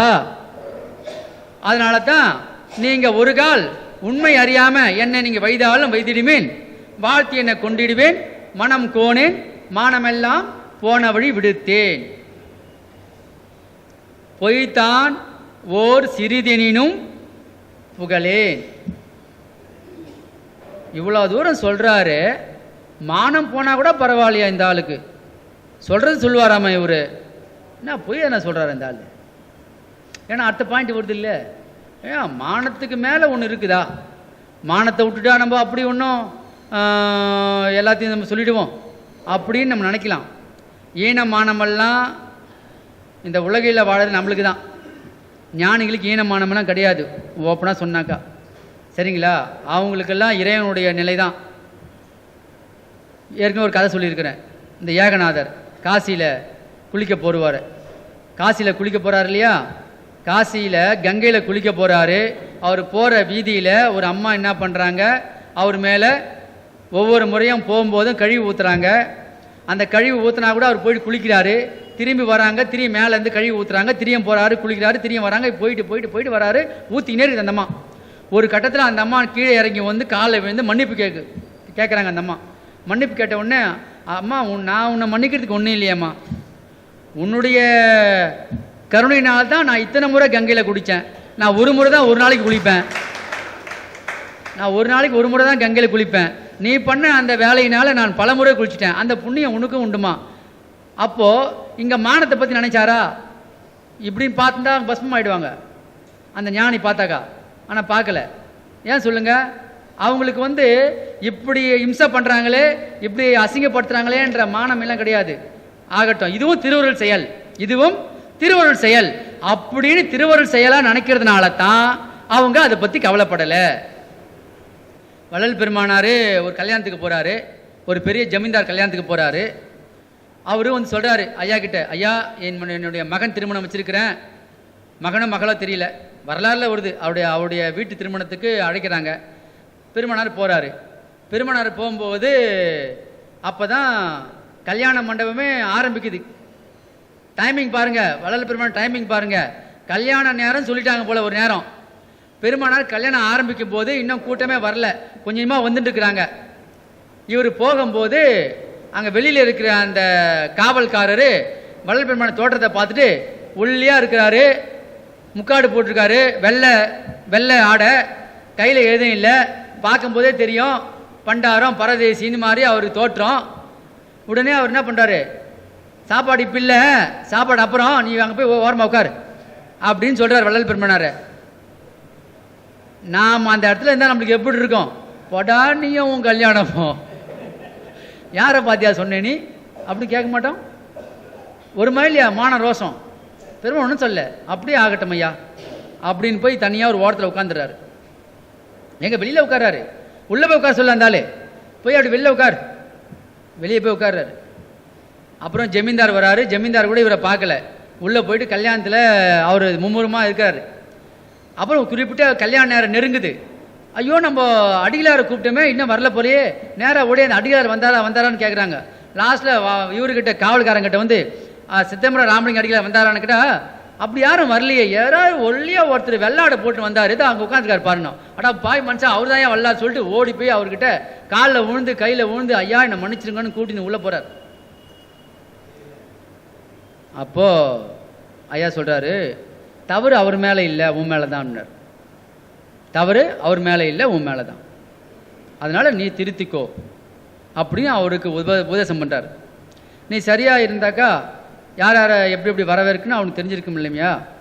ஏழையோ பாழையோ தேடி வந்துட்டாங்க இல்லையா, அவங்களை வரவேற்கணுன்றது நீ கட்டளை இட்டு இருந்தால் அவங்க அந்த வேலையை செஞ்சுருப்பாங்க. அதனால் தப்பு இல்லை, இனி அது வராத பார்த்துக்குங்க அப்படின்னு சொல்லிட்டு இதாகிறாரு இல்லைங்களா? இப்போது இங்கே ஒரு காவல்காரன் தான் எப்பேற்பட்ட ஞானி, எப்பேற்பட்ட மகான், அட்டமா சித்திகளுக்கு வல்லவர், அப்பேற்பட்ட என்னன்னா வெளில போய் உட்கார சொல்லியே நான் நினச்சாங்க இல்லையே, தான் தானே போய் உட்கார்ந்தாரு. தாழும் குணம் வந்தவன் எவனோ அவனே சுத்த ஞானி என்றார் வள்ளலார். தாழும் குணம் வந்தவன் எவனோ அவனே சுத்த ஞானி, அவனே ஆண்டவன் ஆவான், அவனே செத்தாரை எழுப்பான் என்றார். அப்போ தாழும் குணம் அந்த காலத்தில் யாருக்குமே வரல. ஏன் தெரியுமா? தயாவிருத்திக்கு முதல்ல தேவை தாழும் குணம். தாழும் குணம் வந்தால் தான் தயவே விருத்தியாகும். தாழும் குணம் வராமல் தயவு விருத்தி ஆகாது. ஏன்னா தாழும் குணத்துக்கு ஏன் அந்த காலத்தில் தடையாக இருந்தனாக்கா, என் சமயம் பெருசு, என் சமயத்தவர்கள் பெரியவர்கள், என்னுடைய மதத்தவர்கள் பெரியவர்கள், என்னுடைய ஜாதி பெருசு அப்படி என்னும்போது ஒரு ஜாதிக்காரன் இன்னொரு ஜாதிக்காரன் தாழ்ந்து போக மாட்டான், இன்னொரு சமயத்துக்காரன் தாழ்ந்து போக மாட்டார்கள், இன்னொரு மதத்தார்கள் இன்னொரு மதம் தாழ்ந்து போக மாட்டார்கள். இப்படி தாழ்ந்து போகாதனால அந்த தயவு விருத்தி ஆகவில்லை. வள்ளலார் சொன்ன அந்த தயா விளக்கம் அவங்களுக்கு விளங்கலை. அதனால தான் வள்ளல் பெருமானார் பேசாமல், அப்பா நான் இனியும் உங்களுக்கு எப்போ எதை விளக்கணுமோ நான் அப்போ விளக்குவேன்னு சொல்லிட்டு தான் இப்போ விளக்கிக்கிட்டு இருக்கார். ஆகவே அப்படி இந்த மானமெல்லாம் போன வழி விடுத்தேன் அந்த வார்த்தைக்கு இவ்வளவு விளக்கம் சொல்ல வேண்டியதாக இருந்தது. பொய்தான் ஒரு சிறிதெனினும் பொய்தான் ஓர் சிறிதெனினும் புகழேன். பொய்யே சொல்ல மாட்டேன். பொய் சொல்ல வேண்டிய அவசியமே அவருக்கு இல்லை. ஏன்னா ஞானிகளுக்கு பொய் வருமா? பொய் வந்தாக்கா சுத்த பிறனோ ஞானதேகம் பெற முடியுமா? சுத்த சன்மார்க்க சங்கத்தை உலகம் முழுக்க தோற்றுவிக்க முடியுமா? பொய் என்பது சிறிதெனினும் புகழேன். ஐயா, பொய்னா என்னன்னு தெரியாது எனக்கு. ஒருமையுடன் நினது திருமலரடி நினைக்கின்ற ஒருமையுடன் நினது திருமலரடி நினைக்கின்ற உத்தமட்டம் உறவு வேண்டும். உள்ளொன்று வைத்து புறமொன்று பேசுவார் உறவு களவாமை வேண்டும். பெருமை பெரும் நினைது புகழ் பேச வேண்டும். பொய்மை பேசாதிருக்க வேண்டும். சிறு வயதில் பாடின பாடல். வாய் திறந்தா எல்லா பசங்களுக்கும் பொய் தான் வரும் இந்த காலத்தில், பெரியவங்களுக்கே. ஆனால் அந்த காலத்தில் சிறு பிராயத்திலேயே அந்த தெய்வ நிலையில் அவர் பாடுறாரு. பொய் பேசவே கூடாது, அந்த நிலையை கொடுன்னு கேட்குறாரு. பொய்யாத வாய்மைகளே புகன்றிட வேண்டும். புகன்றபடி புரிந்திடுதல் வேண்டும். அந்த வேண்டுகோளில் சுத்த சன்மார்க்க வேண்டுகோளில் பாடுவார். பொய்யாத வாய்மைகளே புகன்றிடுதல் வேண்டும். நான் சொல்கிற வார்த்தை பொய்க்கக்கூடாதுப்பா, பழிக்கணும், நான் சொன்னபடியே செய்யணுன்றார். பொய்யாத வாய்மைகளே புகன்றிடுதல் வேண்டும். புகன்றபடி புரிந்திடுதல் வேண்டும். அப்போ வள்ளல் பெருமானா சொல்கிறாரு, சுத்த சன்மார்க்கத்தை சார்ந்திருந்தால், நான் சொன்னபடி நீங்கள் வாழ்ந்தால், நான் சொன்னபடி நீங்கள் தயவோடு அன்போடு வாழ்ந்தால் மரணமில்லா பெருவாழ்வை பெறலான்றாரு. இது உண்மை. அது பொய்யாத வாய்மை. அது பலிக்கும். எப்போ பலிக்கும்? அவர் சொன்ன மாதிரி சுத்த சன்மார்க்கத்தில் நம்ம வாழ்ந்தால் அந்த வார்த்தை பலிக்கும். அதனால் அவர் வார்த்தையில் பொய் கிடையாது. பொய் தான் சிறிதெனினும் புகழேன், சத்தியமே புகழ்கின்றேன். ஏன் தெரியுமா சத்தியமே புகழ்கின்றேன்? நீவிரெல்லாம் புனிதமுறும் பொருட்டே. நீவிரெல்லாம் புனிதமுறும் பொருட்டே. நீங்கள் புனித தன்மையை அடையணும்னு சொல்லிட்டு தான் நான் இவ்வளவு தூரம் உங்களுக்கு சொல்லின்னு வரேன். நீங்கள் எப்படியாவது போங்க, நான் போகிறதுக்கு எவ்வளோ நேரம் பிடிக்கும்? நான் அதுக்கு வரலையே, என்னை கடவுள் அதுக்கு அனுப்பலையே. எல்லாம் வல்ல இறைவன் என்னை இங்கே அமிச்சது உங்களையெல்லாம் நல்நெறிப்படுத்தணும், உங்களை புனிதர்கள் ஆக்கணும் தான் அவருடைய ஆணை. அந்த ஆணையை செயல்படுத்த நான் இங்கே வந்திருக்கிறேன். அதனால தான் மானத்தை பற்றிலாம் நான் கவலைப்படலை. பொய் சொல்ல வேண்டிய அவசியமும் எனக்கு இல்லை. பொய் சொல்ல வேண்டிய அவசியமே இல்லை. எனக்கு மானத்தை பற்றி கவலை கிடையாது. என்னுடைய எண்ணமெல்லாம் உங்களுடைய நிலையை உயர்நிலைக்கு ஏற்றணும், உங்களையெல்லாம் புனிதமுறமாக்கணும். புனிதமுறும் பொருட்டே, நீங்கள்லாம் புனிதமுறையும் பொருட்டே நான் இந்த சுத்த சன்மார்க்க சங்கத்தை தோற்றுவிட்டு அதன் மூலமாக இந்த நன்மைகள்லாம் சொல்லி கொண்டிருக்கின்றேன். இந்த புனிதமுறு சன்மார்க்க சங்கன்றது ஒரு பாடலில் சொல்லுவார். பேருற்ற உலகில் ஒரு சமயமத நெறிகளெல்லாம் பேய் பிடிப்புற்று பிச்சு பிள்ளை விளையாட்டென அறிந்திடாது உயிர்கள் பல போருற்று இங்கும் அங்கும் போருற்று இறந்து வீண் போயினர். இன்னும் வீண் போகாதபடி விரைந்தே புனிதமுறு சுத்த சன்மார்க்க நிலையினை காட்டி மெய் பொருளினை நன்கு உணர்த்தி ஏறுற்ற சுகநிலை அடைந்திட புருதி நீ என் பிள்ளை ஆதனாலே இவ்வேளை புரிக என்று இட்டனம் என்ற என் சர்க்குருவே. வள்ளல் பெருமானார் சொல்றாரு, அற்புஜி ஆண்டு சொல்றார் வள்ளல் பெருமானார்ட்ட, ஐயா ராமலிங்கம், என் பிள்ளையே ராமலிங்கம், நான் சொல்றேன், நீ சுத்த சன்மார்க்கமான சன்மார்க்கத்தை நீ இந்த உலக மக்களுக்கு வழங்கு, இது என்னுடைய ஆணை. நீ எதை பத்தி சிந்தனை பண்ணாத. ஏன் தெரியுமா? எல்லாரும் இறந்து கொண்டிருக்கின்றார்கள், வீண் போய் கொண்டிருக்கின்றார்கள். பேருற்ற உலகில் ஒரு பேர் போன இந்த உலகத்தில் பேர் போன சமய மதங்கள்லாம் இருக்குது. இறைவன் சொல்றாருங்க, பேருற்ற உலகில் ஒரு சமய மத நெறிகள் எல்லாம் பேய் பிடிப்புற்று. பேய் பிடிச்சா எப்படி இருக்கும்? ஒரு இடத்துல நிற்பாங்களா ஆளுங்க? போடாத ஆட்டம் இல்லை. பேய் பிடிப்புற்று பிச்சு பிள்ளை விளையாட்டென அறிந்திடாது உயிர்கள் பல பேதமுற்று அங்கும் இங்கும் போரிட்டு இறந்து வீண் போயினர். இன்னும் வீண் போகாதபடி விரைந்தே, சீக்கிரம்ன்றாரு, ஸ்பீடப் பண்றாரு, விரைந்தே புனிதமுறும் சுத்த சன்மார்க்க நிலையினை காட்டி மெய்ப்பொருளை நன்கு உணர்த்தி, மெய்ப்பொருளை உணர்த்து. சுத்த சன்மார்க்கம்னா இன்னொன்று மெய்ப்பொருளை உணர்த்தன்றாரு. மெய் இறைவனா எதுன்னு உணர்த்து, மெய்ப்பொருளை நன்கு உணர்த்தி ஏறுற்ற சுகநிலை அடைந்திட புரிதி எல்லோரும் சுகமான வாழ்வை வாழ்வதற்கு நீ விரைந்து செயல்படு. ஏன் தெரியுமா இந்த வேலையை உனக்கு சொன்ன? நீ என் பிள்ளை ஆதனாலே, நீ என்னுடைய பிள்ளைப்பா. அவர் வள்ளல் பெருமானாரோடு அவருடைய பிள்ளை முதல் பிள்ளைன்னு பல பாடல்ல இருக்குது. வள்ளல் பெருமானாரு அற்புத ஆண்டவருக்கு செல்ல பிள்ளை, முதல் பிள்ளை அப்படின்னு எல்லா பாடல்லையும் பல பாடல்ல இடம்பெற்றிருக்கிறது. அதை படித்து நம்ம தெரிஞ்சுக்கலாம். அப்படி இந்த புனிதமுறு சன்மார்க்க நிலையினை காட்டின்றார். அப்போ சுத்த சன்மார்க்கம் என்பது நம்மை புனிதமடைய செய்ய வந்தது என்பதை அறிந்து கொள்ள வேண்டும். நம்மை புனித நிலைக்கு ஏற்றுவதற்காக வந்த நெறிதான் சுத்த சன்மார்க்க நெறி. அது எப்படி நம்மளை புனிதப்படுத்த வந்தது என்பதை அடுத்த பாடல்ல நாம பார்ப்போம். அப்போ இந்த 22வது பாடல்ல நாம் அறிந்து கொண்டது இதுதான்.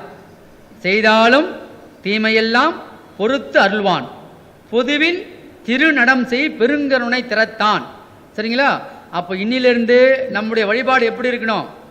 பொது என்ற நம்முடைய தீமைகளை எல்லாம் மன்னித்து அருளுகின்ற இறைவனாகிய உயிரில் இருக்கின்ற அற்புதம் ஜோதி ஆண்டவரை நாம் தேக நிலையை கடந்து உயிர்நிலையில் இருந்து நாம வழிபடணும்.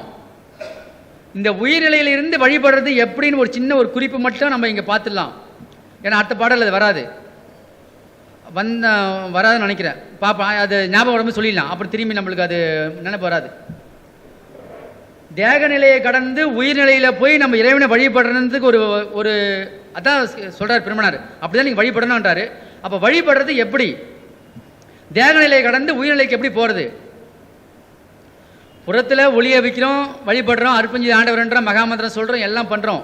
இதெல்லாம் ஒரு பாவனா முறை தான். இதையெல்லாம் ஒரு பாவனா முறை. எப்படி சமய மதங்களில் சிலைகளை வச்சு வழிபடுறாங்களோ அது போல சன்மார்க்கத்தில் ஜோதியை வச்சு வழிபடுறது ஒரு பாவனா முறை தான். ஆனால் அங்க சிலைகளை வச்சு வழிபடுற அந்த பாவனா முறைக்கும் ஜோதி பாவனா முறைக்கும் நிறைய வித்தியாசம் உண்டு. ஜோதி என்பது ஆன்மா, ஜோதி என்பது இறைவன். இதுதான் உண்மையான நம்முடைய சொரூபம்.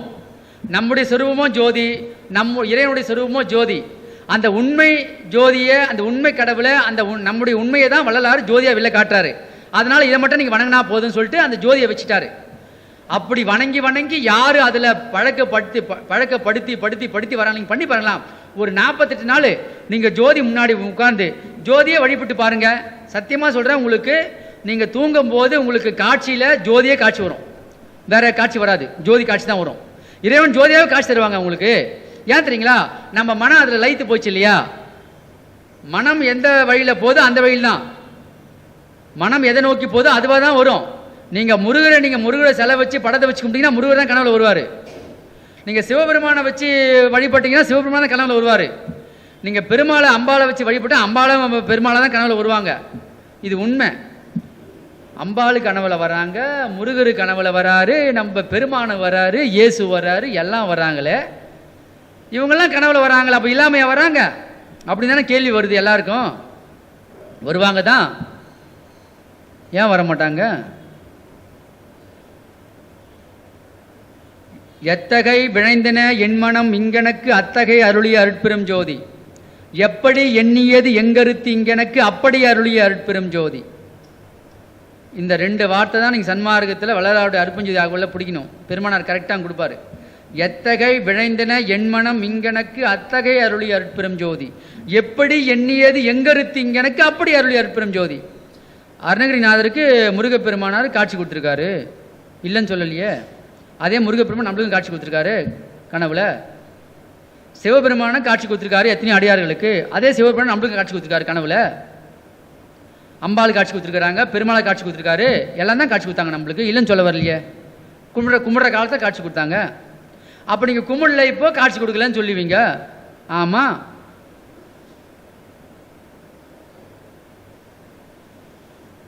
ஒன்றே சிவம் என்று உணர்ந்து இவ்வுலகமெல்லாம் நன்றே ஒருமையுற்று மன்றே நடம் புரியும் பாத நளின மலருக்கு உள்ளம் இடம் புரிக வாழ்க இசைந்து. ஒன்றே சிவமென்று உணர்ந்து, அதுதாங்க இந்த நிலைக்கு யார் வராங்களோ அன்னைக்கு தான் நமக்கு சத்தியமான உண்மை கடனுடைய அருள் கிடைக்கும். சிவம் ஒன்றுன்னு உணரணும். அப்போ சிவம் ஒன்றுனா பெருமாள் ரெண்டான்னு கேட்கக்கூடாது. சிவம்னாவே கடவுள் தான், சிவபெருமானும் இங்கே கிடையாது. சிவம் என்றால் இறைவன். அதுக்கு சித்தர்கள் வைத்த பேரு, குறிப்பு, குறியீடு சிவம் பேரு. சத்து சித்து ஆனந்தமே சிவம். இந்த சத்து சித்து ஆனந்தமே பரம்பொருள். அதுவே ஏக இறைவன் சொல்றாங்க முஸ்லீம்ல. அவரே கர்த்தான்னு சொல்றாங்க பைபிளில். அவரையே நாராயணன் சொல்றாங்க வைணவத்தில். அவரையே சிவபெருமான் சொல்றாங்க சிவத்தில். சரிங்களா? அவரையே அருட்பெருஞ்சோதி ஆண்டவர் என்றார் வள்ளலாறு.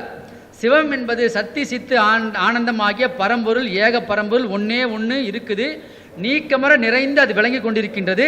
அதை அனுபவிக்கின்ற இடம் நம்முடைய உயிர். இதுதான் நம்ம நல்லா தெளிவாக புரிஞ்சுக்கணும். இருக்கின்றது ஓர் இறைவன். அந்த இறைவனாகிய பரம்பொருளுடைய சத்து சித்து அருள் வல்லபம் அப்படியே பிரபஞ்சம் முழுவதும் நீக்கமர நிறைந்து இருக்கின்றது. ஆனால் அதை அனுபவிக்கின்ற அனுபவம் எங்க நமக்கு கிடைக்கணும்? நம்முடைய உயிரில தான் கிடைக்கும். வேற எங்கேயுமே அனுபவிக்க முடியாது. என்னுடைய இறைவனை நான் தான் அனுபவிக்கணும் என் உயிரிலேருந்து. என்னுடைய உயிரில் இருக்கிற அதே இறைவன் தான் அவருடைய உயிரில் இருக்குது. நான் போய் அவர் உயிரில் உட்காந்து அனுபவிக்க முடியாது. அவருடைய கடவுள் அவருக்கு சொந்தம், அவர் அனுபவிக்கலாம். என்னுடைய கடவுள் எனக்கு சொந்தம், நான் அனுபவிக்கலாம். அவர்களுக்கு அவர்களுடைய கடவுள் சொந்த கடவுள், உண்மையான கடவுள் அவருக்குள்ளேயே இருக்கிறாங்க. அவங்க வழிபட்டு பேருநிலையை அடையணும், அனுபவிக்கணும். இதுதான் இறைவனுடைய எண்ணமே, சித்தமே. இதை பேஸ் பண்ணி தான் அந்த காலத்து சமய மதங்களே உருவாச்சு. ஆனால் அதுக்கப்புறம் வேற குழம்பி போச்சு. அந்த சமய மதங்கள்லாம் குழம்பி கூடாய் போச்சு. அதனால விளங்கலை. அதையெல்லாம் தான் பெருமானார் சரி பண்ணி, இதை பெருமானார் தனிப்பட்ட முறையில் தனிப்பட்ட நினச்சிக்காதீங்க. இறைவனுடைய ஆணை படிச்சமில்ல பாட்டு. பேருற்ற உலகில் ஒரு சமய மத நெறிகள் எல்லாம் பேய்பிடிப்புற்று பிச்சு பிள்ளை விளையாட்டன அறிந்திடாது உயிர்கள் பல பேதமுற்று அங்கும் இங்கும் திரிந்து போரிட்டு இறந்து வீண் போயினர். இன்னும் வீண் போகாதபடி விரைந்தே புனிதமுறு சுத்த சன்மார்க்க நிலையினை காட்டி மெய்ப்பொருளினை நன்கு உணர்த்தி ஏறுற்ற சுகுணையில் அடைந்திட புரிதி நீ என் பிள்ளை ஆதனாலே இவ்வேளை புரிக இன்று இட்டனம் என்ன வல்லே சத்குருவே. இறைவன் அவருக்கு சொன்ன ஒரு ஆணை. இது பொய்யா சொல்ல போற வல்லாரு? இறைவன் சொல்லாமல் சொல்லுவாரா? அவர் சொன்னாரு, அவர் செய்கிறாரு. அதனால இப்போ இது எல்லாம் விளங்குது. ஆகவே இந்த உண்மையை வள்ளல் பெருமானாரு சொல்ல வந்தது நோக்கம் இதுதான். ஆகவே அப்பேற்பட்ட இறைவனை நம்ம உயிரில் எப்படி நாம் வழிபட முடியும்னாக்கா சிம்பிளான விஷயம்தான். மனமது செம்மையானால் மந்திரம் ஜபிக்க தேவையில்லை. அப்போது சில பேர் நினைக்கலாம், இல்லை கேட்கலாம், எனக்கு மனம் எப்பவுமே செம்மங்க, என் மனம் ரொம்ப செம்மப்பட்டு போச்சு, அப்போ நான் மந்திரம் ஜபிக்க வேண்டியதே இல்லைல்ல அப்படின்னு கேட்கலாம். உங்களுடைய மனம் செம்மை அடைவதற்கு தான் மந்திரம். மனமது செம்மையானால் மந்திரம் ஜபிக்க தேவையில்லை. அந்த மனம் செம்மை ஆகும்படிக்கு, செம்மை ஆகும் வரை மனம் செம்மை ஆவதற்கு தான் மந்திரமே உருவாக்கப்பட்டது. அந்த மந்திரங்களை ஜபித்து ஜபித்து ஜபித்து மனம் செம்மை ஆகிவிட்டால் பிறகு நீங்கள் ஜபிக்க வேண்டிய வேலை இல்லைன்னு தான் அர்த்தம். மனம் செம்மை ஆகிவிட்டால் ஜபிக்க வேண்டியதில்லை. செம்மைப்படாமல் நான் செம்மையாட்டு சொல்ல முடியாது. மந்திரங்களை ஜபித்தாதான் மனம் செம்மையாகும். அதுக்கான வைப்ரேஷன் தான் மந்திரங்களில் இருக்குது. நம சிவாயனாலும் சரி, ஓம் சரவணபவனாலும் சரி, அல்லேலூயானாலும் சரி, அல்லாஹு அக்பர்னாலும் சரி, எது இருந்தாலும் சரி, மனம் செம்மைப்படுத்துது தான் அந்த மந்திரங்கள் உருவாக்கப்பட்டன. மனம் செம்மையாகப்பட்ட பிறகு அந்த மந்திரங்களை ஜபிக்க வேண்டியதில்லை. அது சித்தி ஆயிடுச்சுன்னு அர்த்தம். அந்த மந்திரம் சித்தி ஆயிடுச்சுனாக்கா உங்களுக்கு ஜபிக்க வேண்டிய வேலை இல்லை. அது உள்ளுக்குள்ளேயே உயிரில் ஓடிட்டு இருக்கும் அந்த மந்திரம் தானாகவே. நீங்கள் வெளியில் வாய் வழியாக சொல்லி சொல்லி சொல்லி கருணம் ஓய்ந்து, அதெல்லாம் விளக்கம் அப்புறம் வரும், இன்னொரு பாடலில் பார்ப்போம். அது நமசிவாயத்துக்கு என்ன பொருள், அந்த நமசிவாயம் என்ற அந்த மந்திரம் ஏன் வந்தது, எதுக்கு சித்தர்கள் கொடுத்தாங்க, அந்த விளக்கெல்லாம் பெருமானார் கிளீனாக எழுதியிருக்காரு. அதை ஏன் சொல்லணும், அதெல்லாம் இருக்குது.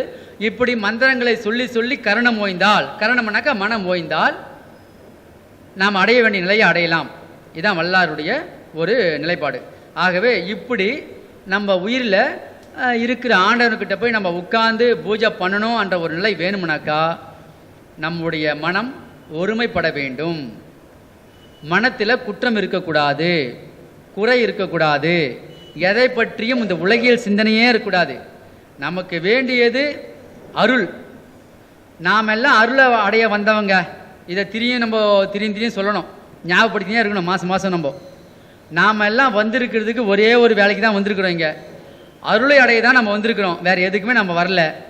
அருளை அடைய வந்த நாம் அருளை அடையிறதுக்கு என்ன வேலையோ அதை மட்டும் தான் செஞ்சுட்டு இருக்கணும், தேவையில்லாத வேலைலாம் செஞ்சுட்டு இருக்கக்கூடாது.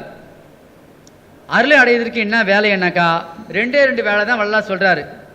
அப்பா, நீ ஜீவலோகத்தில் தயவாக இரு, எல்லா உயிர்களையும் தன் உயிரை போல நேசி தயவோடு இரு, சதா எப்பவுமே சத்திவிசாரமாக இரு. இறைவா, நீ எனக்கு எப்போ அருள் பாலிப்ப, உன்னுடைய அருள் எனக்கு எப்போ கிடைக்கும், நான் எப்போ மேல்நிலைக்கு ஏறுவேன், இப்படி விசாரம் பண்ணின்று. இந்த விசாரணத்தோடு இருந்தீங்கனாக்கா உனக்கு கிடைக்க வேண்டியது கிடைக்கும் அப்படின்னு சொல்லி முடிக்கிறாரு. இப்படி இருந்தால் நமக்கு ஆட்டோமேட்டிக்காக உலகத்தில் மேலே இருக்கிற இச்சையெல்லாம் குறைஞ்சிரும். நமக்கு வேலையே அருளை வாங்க வர வேலை தான் அந்த ஒரு எண்ணம் நம்மளுக்கு உறுதி ஆகிட்டாக்கா நமக்கு உலகில் மேலே இச்சை போகிறதுக்கு வாய்ப்பு இல்லையே. அருளை அடைய வேண்டியது நம்முடைய வேலைன்னு மறந்துட்டனால தான் நமக்கு உலகில் இச்சை போகுது. அருளை அடைவு தான் நம்முடைய வேலைனாக்கா நம்மளுக்கு உலகத்து மேலே இச்சை போகாது. ஆக அருளை அடைய வேண்டியதே நம்முடைய குறிக்கோள் என்ற அந்த ஒரு நிலையில் இருந்து நாம் இருந்தால் மனம் செம்மைப்பட்டுரும். செம்மைப்பட்டால் இந்த எப்போ மனம் வெளியில் போலையோ உள்ளே அடங்கிடும். அப்போ உள்ளே அடங்கும் போது அதுவே உயிரில் இருந்து நம்ம வழிபடுறதுக்கு சமானமாக இருக்கும். அப்படி ப்ராக்டிஸ் பண்ணி பண்ணி பண்ணி வரணும். இது பல முறை சொல்லியிருக்கிறோம், நேரம் ஆகிடும். இப்படி இது மெய்த்தாவ நினைத்திருக்க. இப்படியாக இந்த ஒரு பாடலில் பதிவு பண்ணப்பட்டிருக்குது. இதை திரும்பி வீட்டில் போய் நம்ம படித்து திரும்பி சொன்னதெல்லாம் ரீகால் பண்ணி பார்த்தோம்னாக்கா நமக்கு விளங்கி கொண்டு இந்த சத்விசார கூட்டத்தை இத்துடன் நிறைவு செய்கின்றோம். அருட்பெரும் ஜோதி, அருட்பெரும் ஜோதி, தனிப்பெரும் கருணை, அருட்பெரும் ஜோதி.